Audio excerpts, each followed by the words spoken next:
सबको नमस्कार। आज इतवार है। हर हफ्ते हम लोग इतवार के दिन सब लोग दिल्ली के लोग बैठ के तय करते हैं कि लॉकडाउन को आगे बढ़ाना है कि नहीं बढ़ाना, बढ़ाना है तो कितना बढ़ाना है। अभी जो मौजूदा लॉकडाउन है वो कल सुबह 5 बजे ख़त्म हो रहा है। आज फिर से हम सब दिल्ली के लोगों को तय करना है कि लॉकडाउन बढ़ना चाहिए या नहीं बढ़ना चाहिए, अनलॉक होना चाहिए नहीं होना चाहिए। हम सब लोगों को मिलकर ये तय करना है। अप्रैल के महीने में जब ये सेकंड वेव पूरे देश के अंदर आई थी, इतनी खतरनाक वेव थी। दिल्ली सबसे पहला राज्य था जिसने, हम सब लोगों ने ये देखा कि ये वेव बहुत खतरनाक है और सबसे पहले लॉकडाउन देश के अंदर दिल्ली में लगाया गया। उस वक्त ऐसा लग रहा था जब ये वेव आई थी और इतनी तेजी से केसेस बढ़ रहे थे कि पता नहीं ये वेव कितने दिन चलेगी, इस वेव से जीत पाएंगे नहीं जीत पाएंगे, कैसे होगा, क्या क्या होगा। लेकिन एक महीने के अंदर 20 अप्रैल को हम लोगों ने लॉकडाउन लगाया था। लगभग एक महीने के अंदर आप सब लोगों के, दिल्ली के लोगों के अनुशासन और दिल्ली के लोगों की मेहनत और संघर्ष की वजह से आज कोरोना की ये वेव, जो कि सबसे खतरनाक थी अभी तक, ये कमज़ोर होती नज़र आ रही है। मैं ये नहीं कहूँगा कि हमने युद्ध जीत लिया है, अभी काफ़ी बाकी है, लेकिन अब हम, ऐसा लग रहा है कि इसके ऊपर काबू पाते हुए नजर आ रहे हैं। अप्रैल के महीने में एक दिन ऐसा आया था जब संक्रमण दर 36% पहुंच गई थी।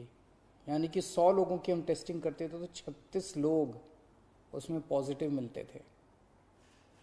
पिछले 24 घंटे का मैं आपको आंकड़ा बताऊं तो ये संक्रमण दर 2.5% के भी नीचे चली गई है। यानी कि अब 100 लोगों की हम टेस्टिंग करते हैं तो उसमें 2.5 लोग संक्रमित पाए जाते हैं और 97.5 लोग ठीक पाए जाते हैं। इसका मतलब संक्रमण काफी कम हो गया दिल्ली के अंदर। अप्रैल के महीने में एक दिन ऐसा था जब 28,000 केस एक दिन में आए थे। 28,000। पिछले 24 घंटे में 1600 केस पाए गए हैं दिल्ली के अंदर। 28,000 से 1600। तो दिल्ली के अंदर कोरोना की रफ्तार काफी कम हुई है। पिछले एक महीने में कई सारी समस्याएं आई। उन सारी समस्याओं का हम सब लोगों ने मिलकर मुकाबला किया। दिल्ली के 2 करोड़ लोगों ने एक परिवार की तरह मिलकर मुकाबला किया।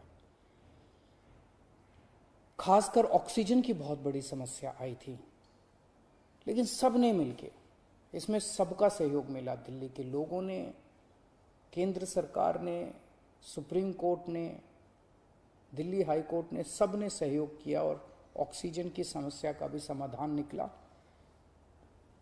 अब वैक्सीन की बड़ी प्रॉब्लम आ रही है, वैक्सीन की बहुत कमी महसूस हो रही है, लेकिन मुझे विश्वास है जैसे हमने बड़ी बड़ी समस्याओं का समाधान किया है, ऐसे वैक्सीन की समस्या का भी समाधान निकलेगा। हम मिलकर निकालेंगे। वैक्सीन की जो कमी हो रही है, मुझे पूरी विश्वास है इस कमी को भी हम सब लोग मिलके ठीक करेंगे। इस दौरान पिछले एक महीने हमारे डॉक्टर्स और नर्सेज कई कई दिनों तक नहीं सोए हैं, कई कई दिनों से घर नहीं गए हैं। उन्होंने जबरदस्त काम किया। इनमें से कुछ डॉक्टर्स और नर्सेज शहीद भी हो गए। उनकी शहादत को मैं पूरे दिल्ली के सभी लोगों की तरफ से सलाम करता हूं। हम कर्जदार हैं उनके, उनका कर्ज हम नहीं चुकता कर सकते, लेकिन फिर भी दिल्ली सरकार उनके परिवार को मदद करने के लिए 1-1 करोड़ रुपए की राशि देती है। आप लोग देख रहे होंगे, मैं रोज किसी ना किसी के घर जाता हूं, ऐसे किसी व्यक्ति, ऐसे किसी डॉक्टर, नर्स या ऐसे किसी के घर जो शहीद हो गए, उनके परिवार को मैं खुद जाके मिलता हूं और उनको 1-1 करोड़ की राशि दे के आता हूं।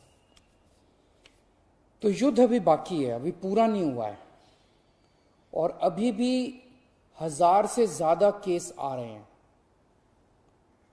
तो पिछले 24 घंटों में मैंने खूब लोगों से पूछा क्या करना चाहिए। जो भी निर्णय होगा हम मिलके लेंगे, दिल्ली के लोग मिलके निर्णय लेंगे। तो एक आम राय ये बन रही है लोगों की कि 1 हफ्ते के लिए लॉकडाउन और बढ़ा देना चाहिए, क्योंकि अभी अगर लॉकडाउन खोल दिया और जो कुछ हमने पिछले 1 महीने की इतनी कड़ी मेहनत, संघर्ष और त्याग की वजह से पाया है, कहीं वो खत्म ना हो जाए।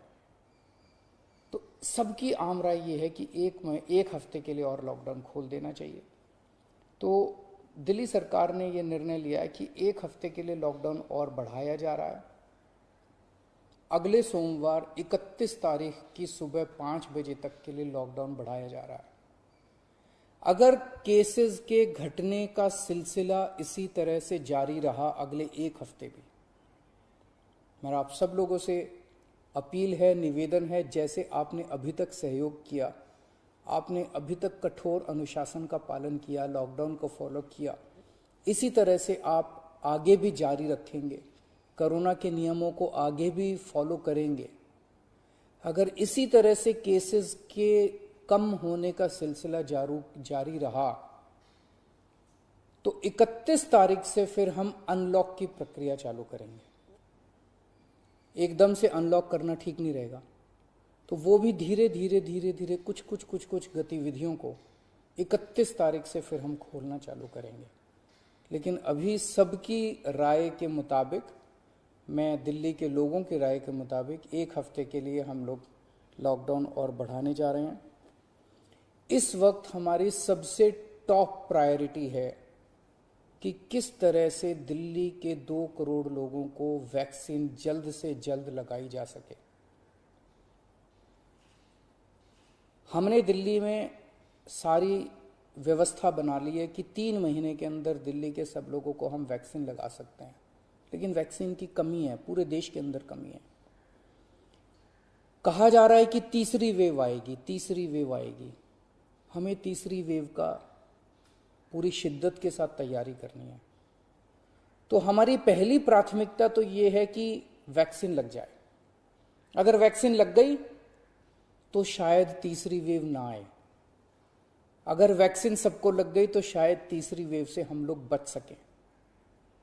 तो एक तरफ तो हम सबको वैक्सीन लगाने की तैयारी कर रहे हैं, जल्द से जल्द लगाने की तैयारी कर रहे हैं, सबके सामने कोशिश कर रहे हैं कि जहां से भी हो सके, केंद्र सरकार से, दूसरी कंपनियों से भी, सबसे मैं खुद बात कर रहा हूं, जितनी विदेशी कंपनियां हों चाहे भारत की कंपनियां हों, कि कैसे हम ज़्यादा से ज़्यादा वैक्सीन लगा सकें। कोई चाहे कितने रुपए में वैक्सीन दे दे दिल्ली के लोगों के लिए, चाहे हमें अपना जितना भी बजट खर्च करना पड़े दिल्ली के लोगों के लिए वैक्सीन लाने के लिए, हम खर्च करने के लिए तैयार हैं। कहीं से दिल्ली के लोगों के लिए, अपने लोगों के लिए वैक्सीन मिल जाए। तो एक तरफ हमारी ये तैयारी चल रही है और दूसरी तरफ खुदा ना खास्ता तीसरी वेव आती है तो हम उसकी सारी तैयारियां कर रहे हैं। कितने बेड जरूरत पड़ेगी, कितने और आईसीयू बनाने की जरूरत है, कितनी और ऑक्सीजन की जरूरत है, ऑक्सीजन टैंकर खरीदने की जरूरत है, ऑक्सीजन के स्टोरेज टैंक बनाने की जरूरत है। ये सब तैयारियां वो भी साथ साथ चल रही है। लेकिन भगवान ना करे कोई तीसरी वेव आए, भगवान करे कि सब लोग सुख, शांति और स्वस्थ रहें। नमस्कार।